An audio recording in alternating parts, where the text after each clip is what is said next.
Well, we're very fortunate to have the program that we have scheduled tonight here this evening. You all have, I think, recognized that we're celebrating the anniversary of two very significant events. The first extravehicular activity that was ever performed was performed by Alexei Leonov, and he's here this evening to talk about that. And then also, 10 years later, Alexei commanded Soyuz Apollo, and he did that with Tom Stafford. Tom was the commander of Apollo Soyuz. And we also are fortunate to have this evening Glenn Lunny. Glenn was in the group that first went to Moscow in October 1970, where they first started discussing the Apollo Soyuz mission. He accompanied Dr. Gilruth, who was the director of the Johnson Space Center at that time. And then Glenn became the United States manager of Apollo Soyuz. So this evening we're going to start off with Alexei. Alexei's going to talk about his EVA. So Kevin, if we could start with that first one on with Alexei. Alexei. Слово Алексею. Can I start?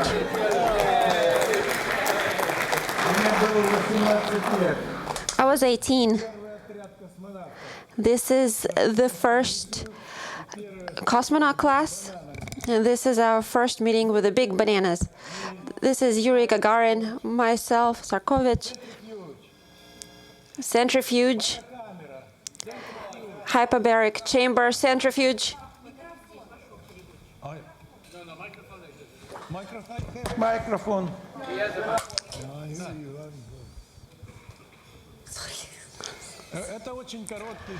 This is a very short video clip that shows the main stages of selection and preparation for the flight.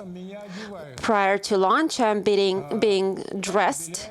Pavel Belyaev and myself entering the bus.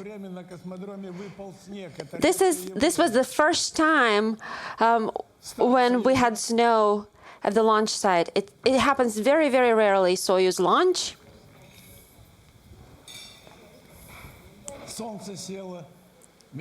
Sunset.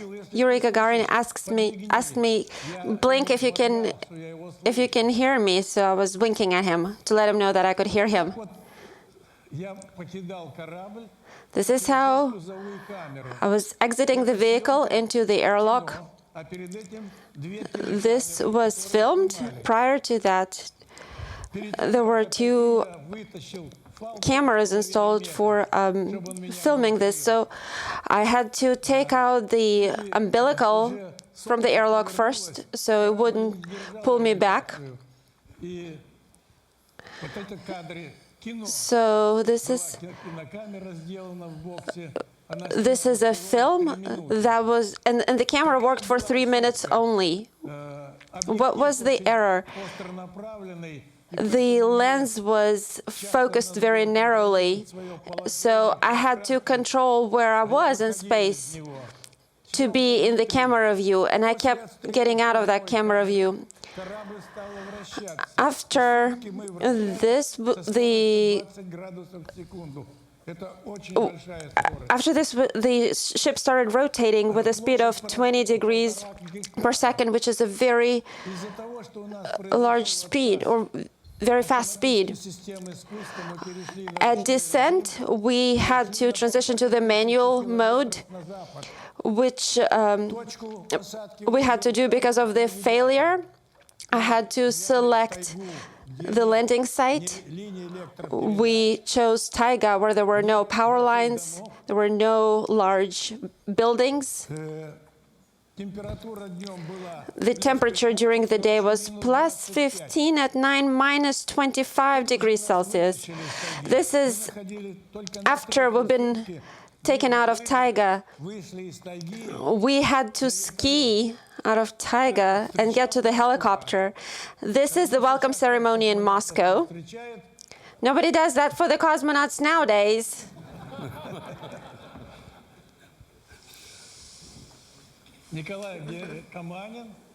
Nikolai Kamanin, Pavel Belyaev,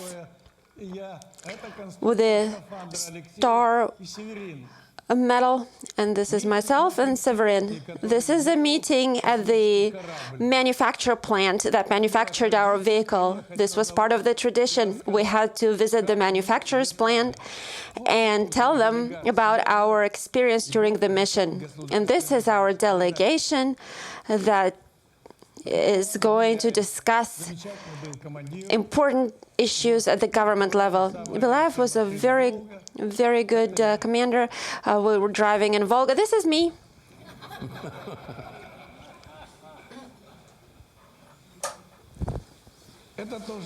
This is me again, 50 years later. На моей родине аэропорт. In Siberia, this is an airport named after me. Welcome to the Leonov Airport.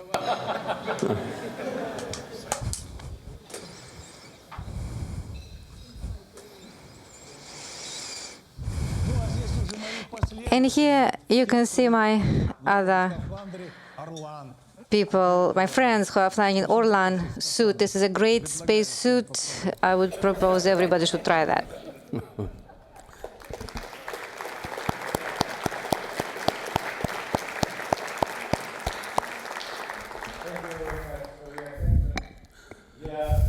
We have a number of young people here this evening that probably never really had an opportunity to see Apollo Soyuz, so we thought we would show a movie that would tell you what it's all about, and also for some of the more mature people, refresh your memories on Apollo Soyuz. So, Kevin?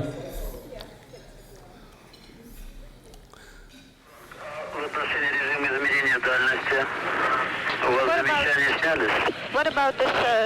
What you told me before about the ranging? Do you still have some doubts about that, or is everything resolved now? We're getting good ranging data now, Yuri. Сейчас мы получаем хорошие данные по измерению дальности. 9/10 of a mile and have him wired. Super, Tom. Houston, flight, ЦУП Москва. Корабль «Союз» готов к стыковке. Sure, the flight director and the other people here in the control center are happy to know that.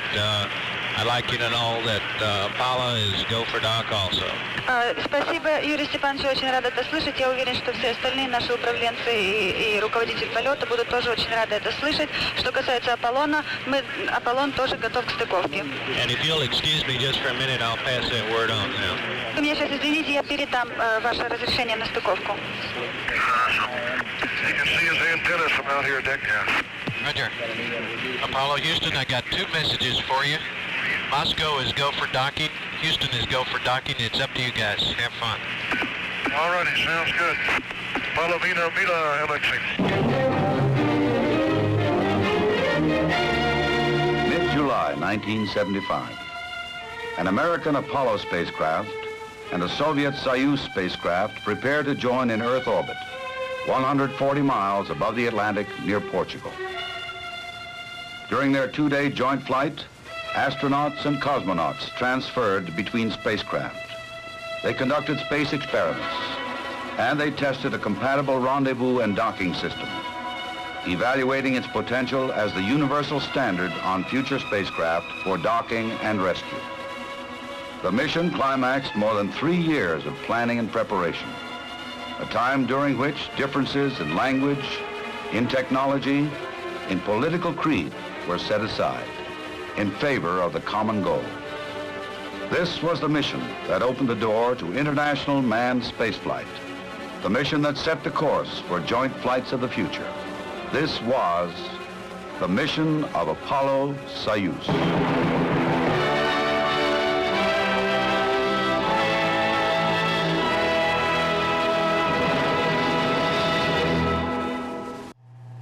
The Soyuz spacecraft, its crew approaching the end of pre-launch checks, is about to signal the start of this historic mission. Пуск. Поделить зажигание. Ключ на дренаж. Смотрена. Взяли. Взлетела. Ее тормозит.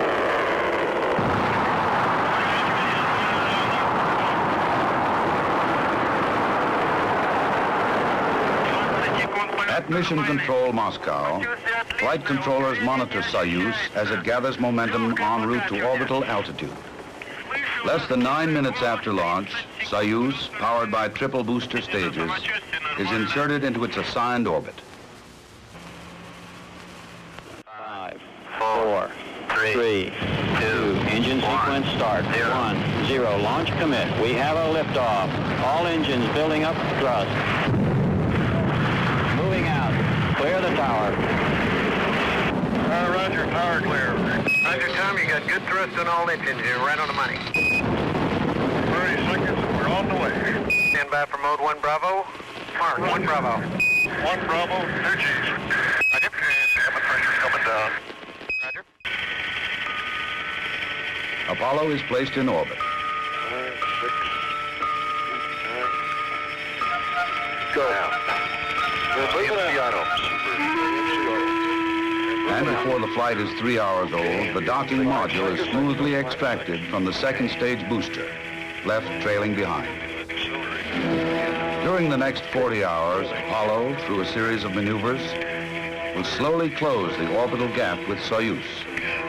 The two crews will meet again, not as members of this or that nationality, but as friends who for 3 years shared their separate cultures and customs, and a part of themselves.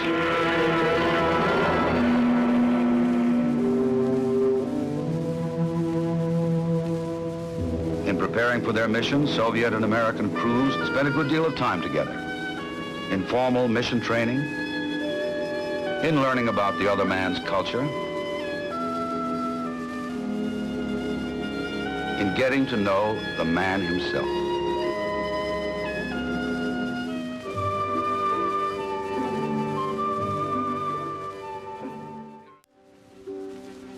As this was a time of mission preparation, it also brought together engineering and technical specialists from both sides. Heading up the teams were Dr. Glyn Lunny, the American project director, and his Soviet counterpart, Professor Konstantin Bushuyev. Under the direction of these two, an atmosphere of cordiality and mutual respect developed that pervaded the many months of meetings and negotiations. Joint groups were assigned to 5 general areas: communications and tracking, life support and crew transfer, mission planning, control and guidance, and mechanical design. This latter category included the building of the first universal docking system. The system's development, its ultimate testing in space, constituted a specific goal of the Soviet-American Space Agreement signed in Moscow in 1972 by the chief executives of both nations. Although each nation designed and built its own half of the docking system, the interface, that is the physical mating of the two, was a single design. Considering the language barrier, the differing technologies, 2 diverse political systems, the development program moved with relative ease. There were differences, to be sure, but none that was above negotiation and compromise. Okay, copy. This is Apollo Control. Apparently the TPI maneuver was indeed successful. Tom Stafford reported from Apollo that he was station keeping with Soyuz. Both control centers, Moscow and Houston, have given a go for docking. Soyuz Apollo, track switches. I need you 5 by 5. Apollo Houston. Can you see the Soyuz? He's sitting behind the docking module. Aha. Here he comes, just above the docking module. Looks real pretty.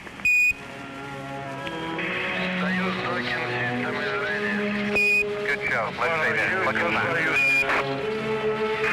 I'm approaching Soyuz. Oh, please don't forget about your engine. Less than 5 meters distance. 3 meters. 3 meters. 3 meters. 1 meter.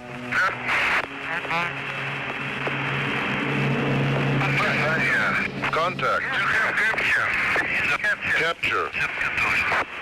We also have capture. Roger, Tom. We'll pass it on. Soyuz and Apollo are shaking hands now. Houston Apollo. Go ahead, Tom. And Governor, the Professor Bushuyev, Tell Professor Bushuyev it was a soft docking. Around the world, millions watch and listen as the two spacecraft become one. Now they wait for the next dramatic event, the meeting of Soviet and American crews. All right, on the show. Открываю loop 3. Okay, the camera. Ha-ha! Здравствуйте! Got it? It'll stay open. Go ahead, Tom. Alexei. Just a moment. Okay, turn on the camera. Hit the remote. Okay. Here. Glad to see you. Here. Alexei. Очень рад. Это роща день. Советский Союз. Соединенных Штатов. In the first crew transfer, astronauts Stafford and Slayton are hosted in Soyuz by cosmonauts Leonov and Kubasov. Vance Brand remains behind to monitor Apollo systems. In the name of the Soviet people and from myself personally, I am To mark the occasion, leaders of both the USSR and the United States relay their congratulations. Of the Soviet spacecraft. New possibilities are opening up for fruitful development of scientific cooperation between countries and the peoples in the interests of peace and progress of all humanity. I wish you successful completion of the planned program and a safe return to Earth. Leonid Brezhnev. In the day's first transfer, Vance Brand visits Valery Kubasov in Soyuz, and Colonel Leonov is hosted by astronauts Stafford and Slayton in Apollo. Hello, American people. Activities begin with a tour of both spacecraft. Kubasov shows Soyuz to the American audience. Tom Stafford explains Apollo to Soviet viewers. It's been a most rewarding 2 days here in space, working with the Apollo-Soyuz project. Soon after the third transfer, the spacemen field questions from the Soviet and American press. Union and the rest of the world has seen is the results of the determination, the cooperation and the efforts by the governments of the two countries, by the managers, engineers, and all the workers involved. It's been a very rewarding experience. Apollo Houston through and we're hearing your calls. Roger, we've docked. Everything was on time, though. Apollo maneuvers into position for the final joint experiment. Ultraviolet absorption, the measurement of oxygen and nitrogen particles in the upper atmosphere. Apollo directs light beams of special wavelengths to a reflector mounted on Soyuz. The beams bounce back to Apollo and are there analyzed by a spectrometer. It is the first such measurement by this method.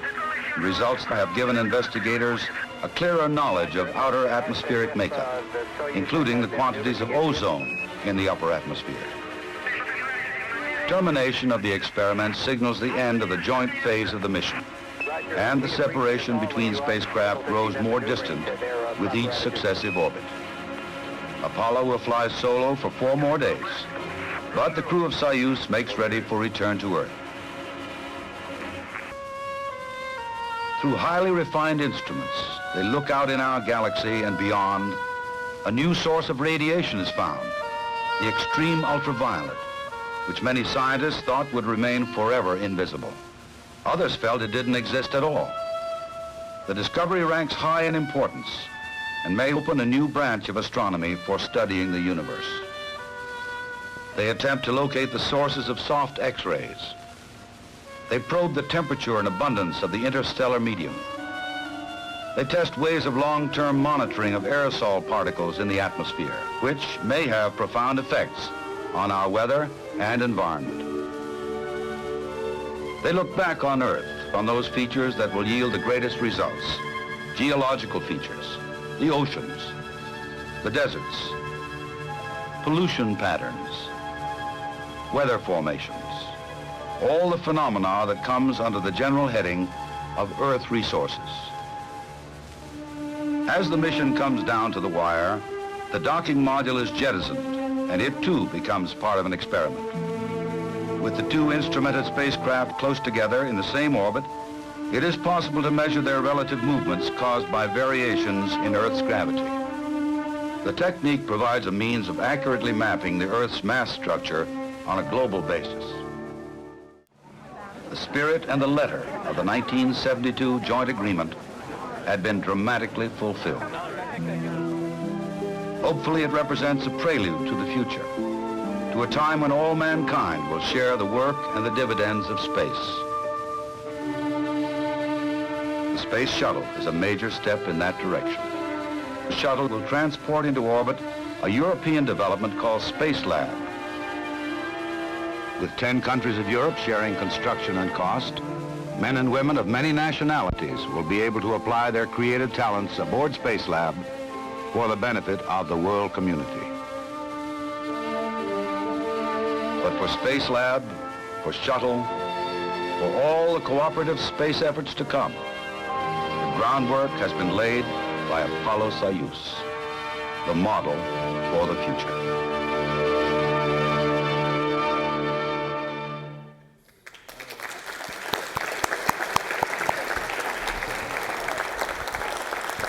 And we're very fortunate this evening to have three of the principals who were involved in all that activity with us, and they're going to share their memories of that time with you this evening.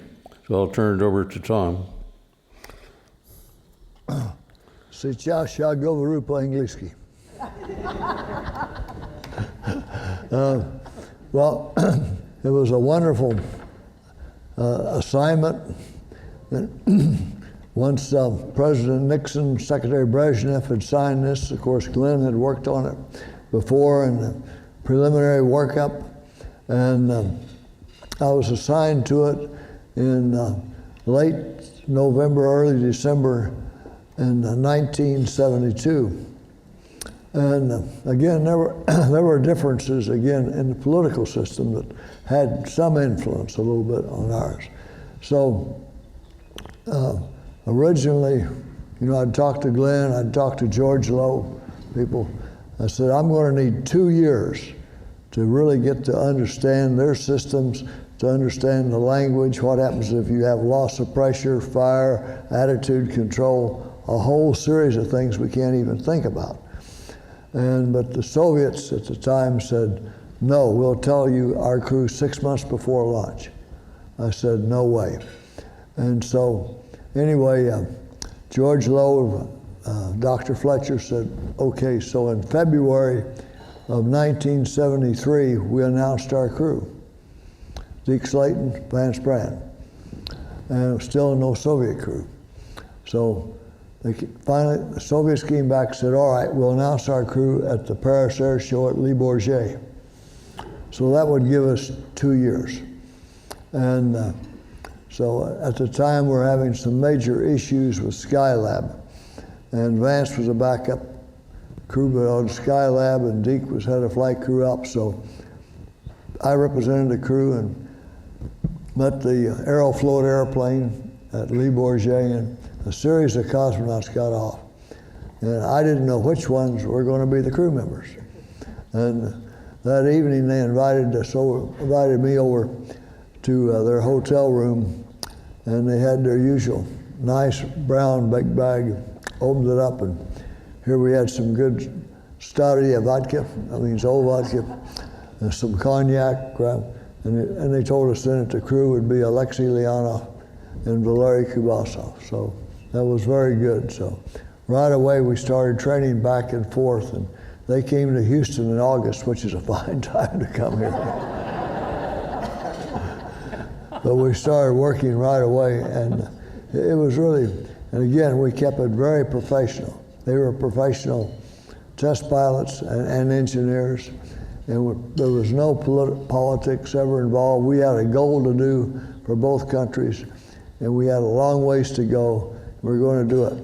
So we taught them about our systems in Apollo, and the same way they taught us about systems in Soyuz. In the meanwhile, Glenn was working with Professor Bushuyev on a whole series of things, but we established a series of working groups that still holds today. We had the management group, the operations group, the environmental control group, the mechanical group, the electrical group, all the way through, and that still holds today.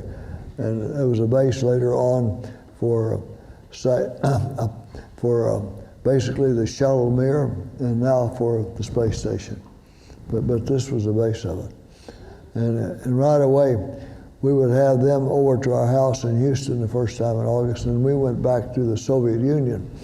And Alexei, Valery, the backup crew, we had Filipchenko and Rukavishnikov. They'd have us to their house for dinner. So it really started to understand the families and get to know them real well. So it was a complete working team, and it was really to me it was the most difficult of the 4 missions I flew. Not technically. Technically, to me, it was a piece of cake. But I knew that the first time ever we'd have a satellite called ATSAF that could, from geosynchronous track a low Earth orbit satellite. So I knew that when I opened that hatch, that I had to speak English as well as Russian as well as he spoke English. And with my Oklahoma accent, that was going to be a real bear. So that was the most difficult part, was learning Russian. Alexei, over to you, sir.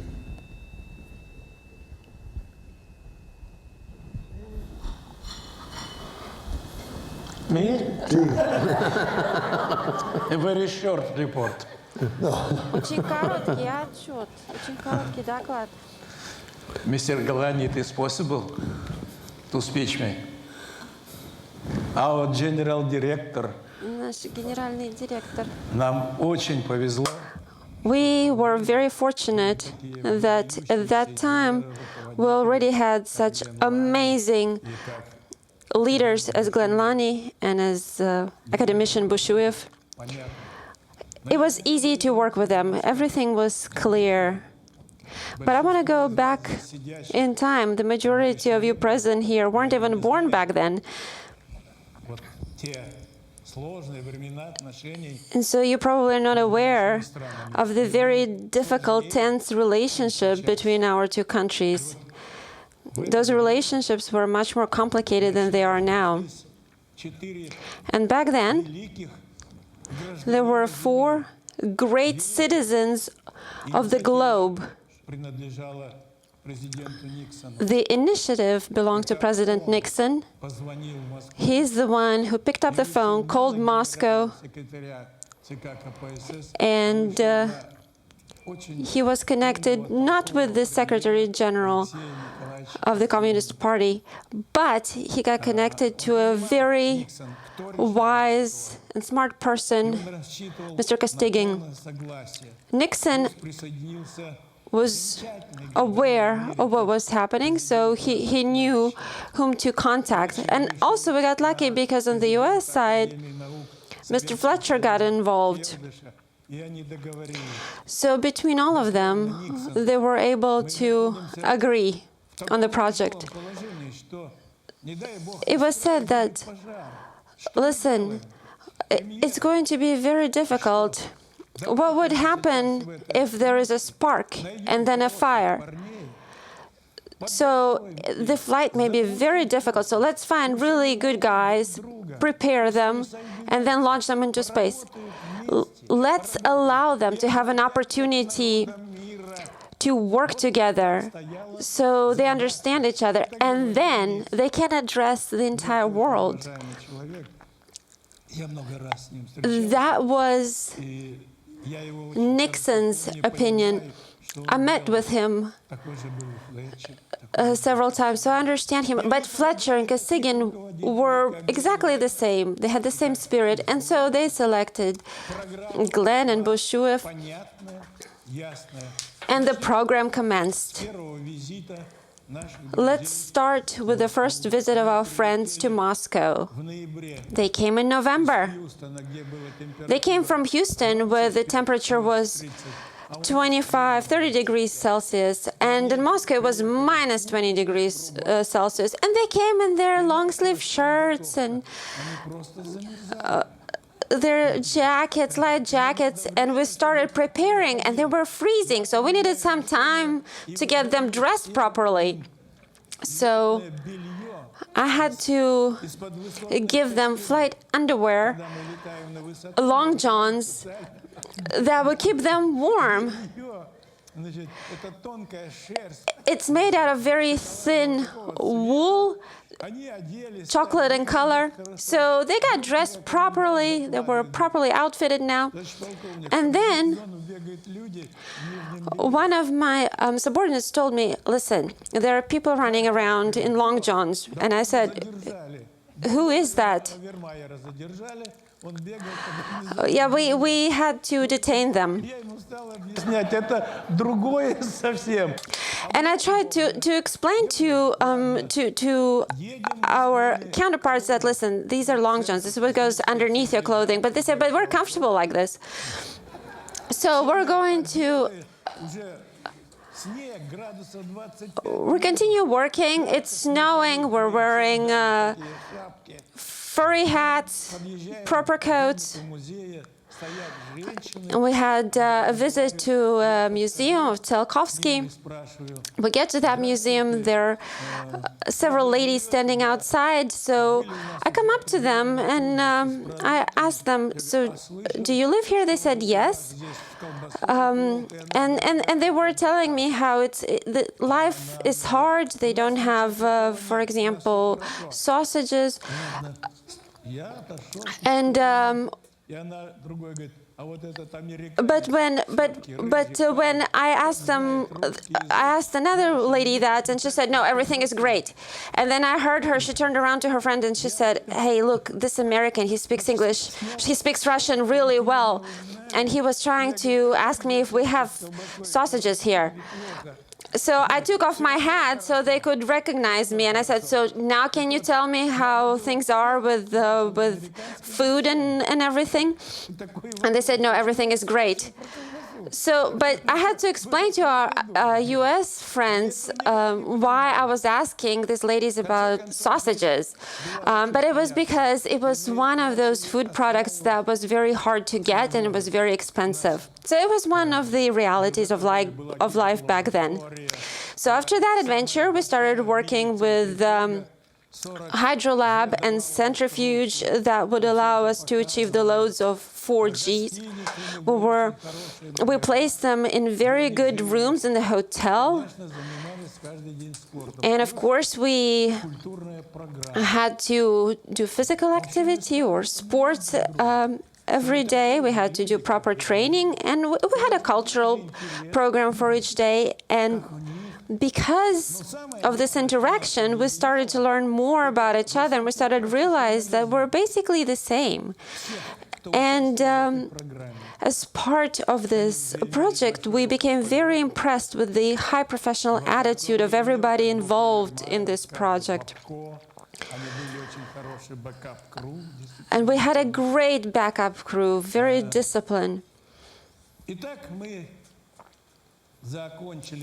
So we completed our training. Every year we had to go 3 times to the US or Russia. And it was time to launch. Mission plan was worked through and through. We knew it by heart. We knew exactly what needed to be done.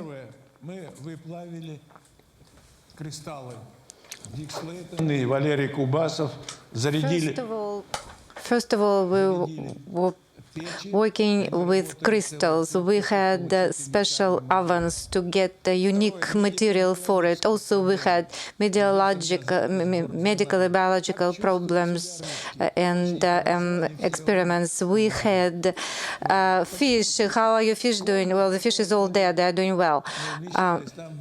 We had also vials with water and oxygen with the 760 degrees pressure. Then the pressure was actually decreased after docking, and all the vials broke up. That's why all the fish died, and I wrote a report about that.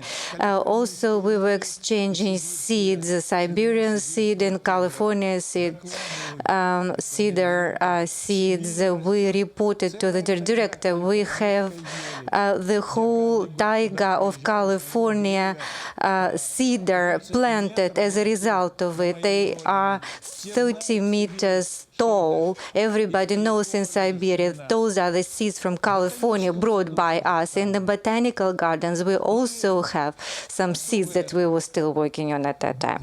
And the experiments that we were running, those had to be supported by atomic oxygen specialists. Also, what is an artificial eclipse, how we were doing that. The Tom was moving away from me, and I was holding his vehicle so that will cover the sun exactly. So we had like an aura around the vehicle. We had 10,000 units sensibility of the lens of our camera. All of that was done on film. And as to the atomic oxygen and the hydrogen, how we would do that, I had to walk around the vehicle at a certain distance. And this is something I have to tell you. What is the distance that I'm supposed to be away from the vehicle? The engineers and physicians who are not pilots are telling me the further away you are from the vehicle, the safer you are. For example, 150 meters away, Tom, who is a high-class test pilot, is telling me, no, this is bad. You have to fly at about 35, 40 meters distance. This is the optimal distance that would allow you to minimize propellant usage. It was not possible to prove it, and there were arguments. I was called into the office, and people were trying to decide what is the distance. I am telling you, of course, like the director is telling, like the physicians are telling me, the further away I am is the better. Tom almost killed me. He said, let's get out of here. Let's figure it out together. We got out into the hallway. I'm asking, Tom, why are you betraying me? I was telling them that it is not possible. We have to have minimal propellant expenditure. I'm telling him, Tom, there will be only two of us. Who cares? And I tell you, it was not 150 meters. It was 35 to 40 meters, like Tom told me. Nobody asked me about it, and nobody knew what the distance was of me around, flying around Tom Stafford. That happens quite often. We had a compromise. We were just friends, you know. Here we got good results. We got good results of the experiment. This is how that happens in real life. Sometimes you have to hide something from the general director to get good results. And that was what we had to be doing. We had a good report on our activity. We had some issues.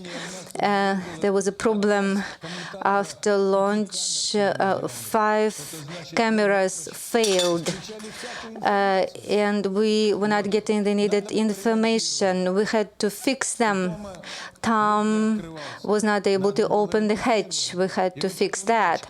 And that night, that when we were supposed to rest before the main operation, they were fixing the hatch, and we pull apart half of the vehicle. We got to the switch for commanding the cameras. I broke 2 wrenches, and just accidentally in the hunting store, I bought a hunting knife for $5 with a screwdriver that really came on handy. And the last bolt was removed by that particular wrench. So we fixed everything. All 5 cameras started working, and we were able to report visually how we opened the hatches. So we got all together in our vehicle. Dig Tom, we had some food laid out. I got some tubes with vodka, stolichnaya specifically, old vodka. I'm trying to give it to them. Tom is telling me, you know that it's not possible to space to drink vodka. That's bad. I'm telling him. Before eat, we must drink vodka. It is very good for stomach. Tom, okay, we agree. Open the tube and... Открыл эту, значит, бутылочку и стал... А там оказался борщ. Там борщ. There was борщ in there, not vodka. No, nobody believes me. It was not vodka, it was борщ. And what's the most important?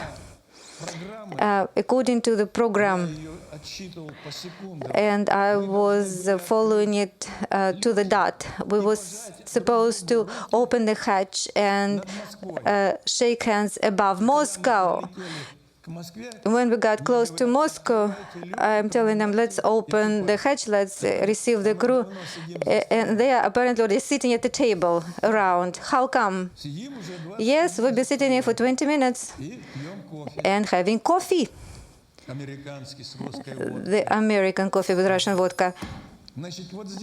And for me, that was a mystery. We opened the hatches. We had our handshake above elbow.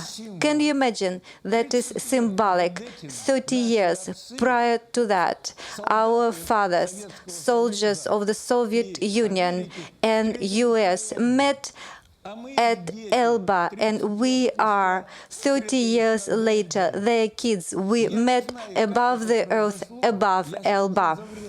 And how come it happened? I had no idea. How did I expedite the process? What happened? I think God helped me, but that turned out to be really beautiful. We met over elbow.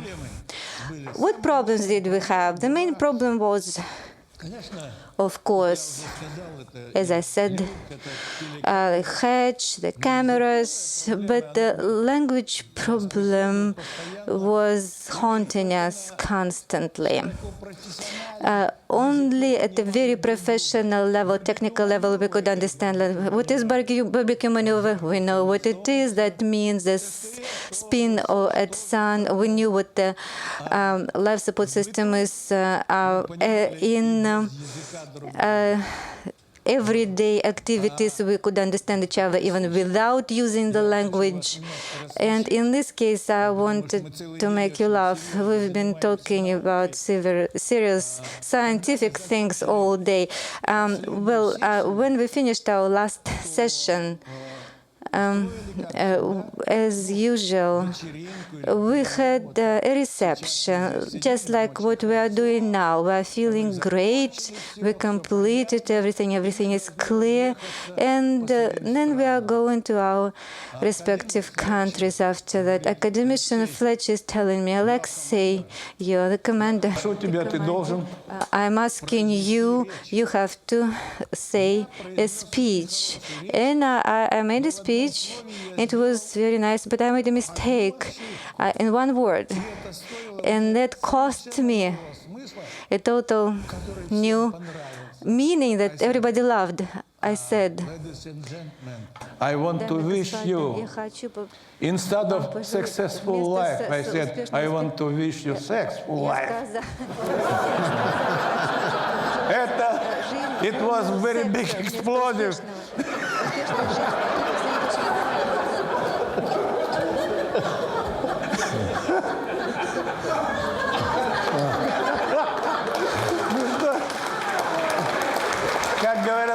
As the Russians are saying, you cannot throw words away from the song. And then 10 years later, after I said that, we still remember that. Now we are in Houston, and our general director is here. We were celebrating an anniversary, and Fletcher is telling me, we're already friends, and she's telling me, Alexei, I was general. He's telling me, General, please, can you say a speech and make a mistake, the same mistake like you made 10 years ago, okay? Well, inogda u nas jest antidote, toja, mejdu equipage.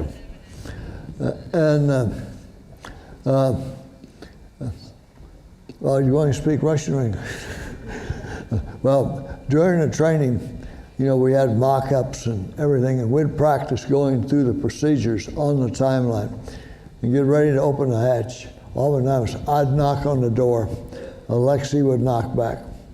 So we were up there getting ready to open the hatch, and the satellite was tracking it. So I knocked on the door. Right away, I heard a knockback. I said in Russian, "Kto будет там?" Like, who's there? And also on the communications, originally, each crew, under the ground rules, each crew would have to speak their own language, and the other would understand. Well, after about nearly 6 months, it just wasn't quite clicking.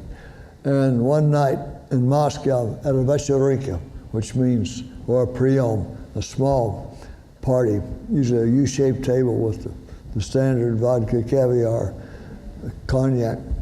I was talking to the backup commander, Anatoly Filipchenko, who had flown once in space. And we were, it was like ESP, it came to both of us. Said, look, I'll speak Russian to you, you speak English to me. I bet we'll understand each other. So unless you are extremely fluent in a foreign language, you'll always speak it slower, and you will speak it more distinctly. But what was good, in one of the final press conferences, we had one of the correspondents ask Alexei, when you're in space, he says, what language will you really communicate?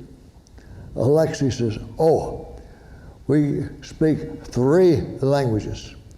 We speak English, we speak Russian, we speak Oklahoman.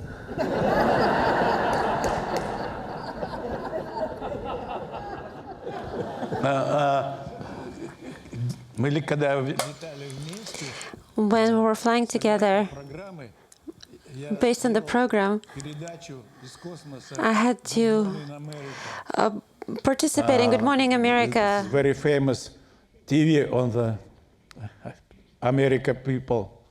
I get, Good morning, America. It is me. I am Russian test pilot cosmonaut Alexei Leonov. I see your life.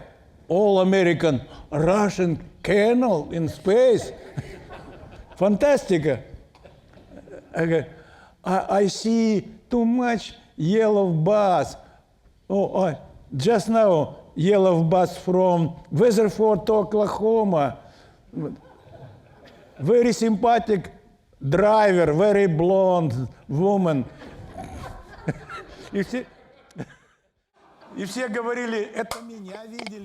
And everybody kept claiming that it was them that I saw. Tom Stafford would say, "Good morning, Soviet people. This is me, Tom Stafford. And I can see how you're working, Foma Fomich. I can see your large country, wishing you all success." So we did that for about a week. We spoke to people. It was incredible, and it had a great impact on normal people. And everybody understood that things are changing. About 2 billion people were now interested in what's happening. And at first, they were just sort of looking at us as scans, and after that, they wanted to wish us success as well. People would connect with us, sailors and fishermen would ask us, "How are you guys doing?" When we came back, there was a huge press conference at the Moscow University. Tom Stafford spoke really well. He said, I'm certain that cooperation means friendship, and friendship means peace. And I'm confident that this cooperation will be followed by cooperation not just in space, but in other aspects of our lives. This is necessary. The time dictates it. And when our governments were doing public addresses, they would state that Soyuz Apollo is a forerunner of the future space stations. So we are the fathers of this space station. This is true. If our time didn't come to pass, what we have today would not happen either. I see a lot of familiar faces here in the audience, and people that worked even back then, but the main thing I can see our director. And from the bottom of my heart, I would like to express my gratitude for the fact that we had an opportunity to work together and show to everyone that there is a place for a completely different relationship here on Earth. I'm finished. Thank you very much. Glenn, would you want to say a few words? Glenn? Can you hear me? I should first explain that it was actually part of my job to work at getting Alexei to talk. He was very shy at first, but he became comfortable with us, right? Yes. And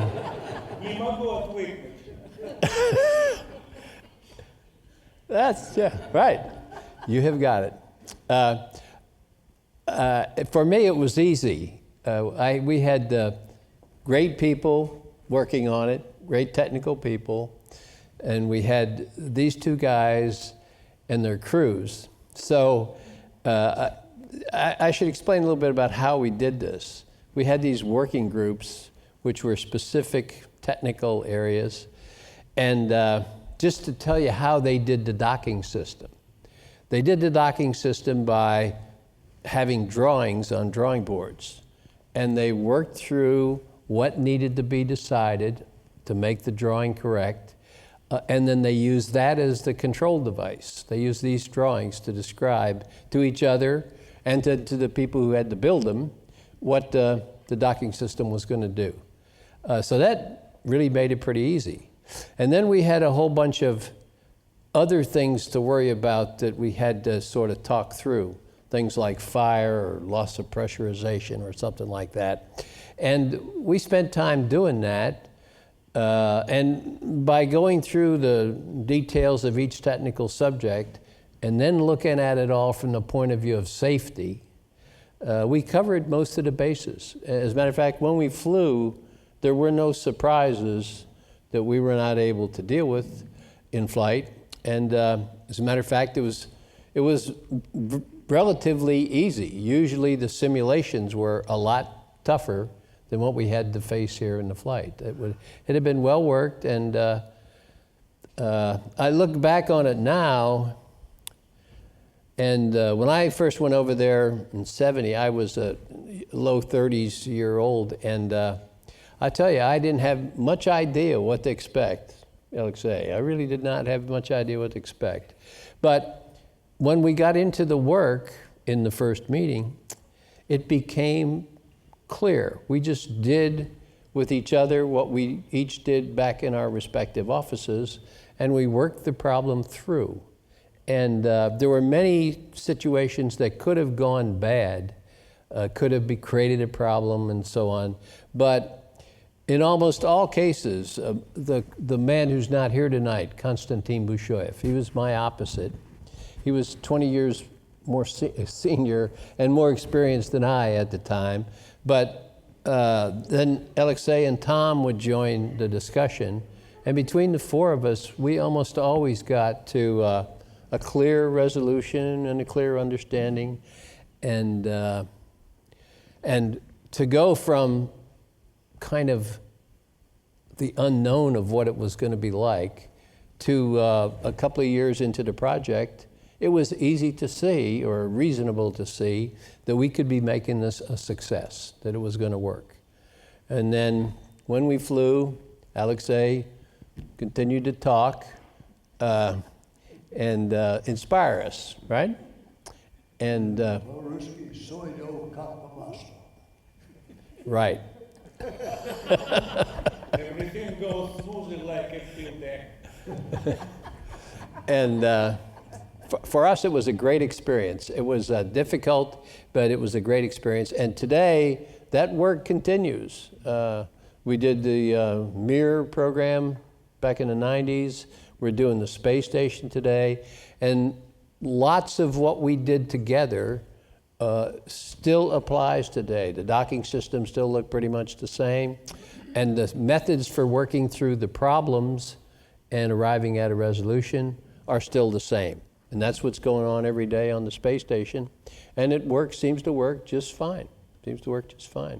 And that's credit to Konstantin, my friend, who's not here, and to these two gentlemen who led the astronauts during this adventure. And I want to thank both of them for their contribution, not only to ASTP, but to all the other things that we did together, but especially for the Apollo-Soyuz project. Thank you, guys.